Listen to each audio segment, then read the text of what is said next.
the Fruits of the Poisonous Tree Doctrine. Okay, so let me go to that and give you kind of a description of that.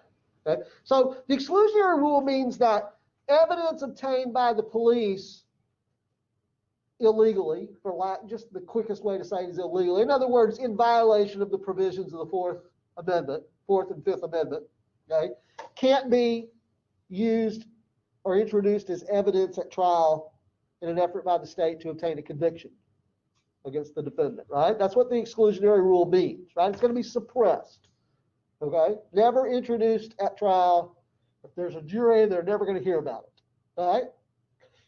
Presumably, if it's a trial without a jury, just a judge presiding over it, the judge has the capacity through his or her legal training to put that out of his head when rendering a verdict, right? Okay, so the Fruits of the Poisonous Tree Doctrine is the idea that if a judge suppresses evidence at trial, okay, does that allow the evidence to be admitted as evidence, not allow the information to be admitted as evidence at trial because it was obtained by law enforcement improperly, subsequent evidence may be suppressed as well if the judge determines that it was the direct result of the police actions that led to the original evidence being suppressed. Okay, does that make sense? I'll even give you an example here. Best example I could come up with when I was writing this down. Okay. For example, suppose the police interrogate a suspect without properly administering the Miranda warnings. Now, we haven't systematically talked about Miranda yet, but you know, you had a good enough introduction to it from the program that we watched, right? So if the police improperly administer Miranda and in the process of the interrogation, the suspect confesses to the crime and also tells police where he has hidden physical evidence, on the basis of that statement, the police obtain a search warrant and seize the evidence. That part of it they do correctly, okay? But since the trial judge suppressed the statements on the grounds that Miranda was not properly administered, it is very likely in this example that the judge will also suppress the physical evidence that they obtained as a result of the statements made by the suspect, okay? Under the Fruits of the Poisonous Tree Doctrine. They wouldn't have gotten it to that evidence had it not been for the statements that they illegally obtained.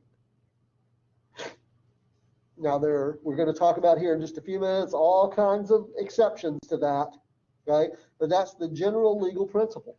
And it goes all the way, it goes 100 years, it goes back 100 years to 1920. Okay? And it was actually in this case, Nordone, where Justice Frankfurter, yes, that was his name, Justice Felix Frankfurter, coined the phrase "fruits of the poisonous tree." So let's just, I'm not going to share the whole thing with you, but just to give you kind of a sense of how these things work, in a prosecution in federal court, okay, so this case arose under federal law, evidence procured by tapping wires in violation of the Communications Act of 1934 is inadmissible. So apparently the FBI or whatever the law enforcement agency was violated federal law by wiretapping someone's telephone. They had telephones back in 1920. Okay? This applies only to the intercepted conversations themselves. This applies not only to the intercepted conversations themselves, but also by implication to evidence procured through the use of knowledge gained from such conversations. Okay? So this is, these two cases, 1920 and 1934, are really the origins of that, the Fruits of the Poisonous Tree Doctrine. Okay?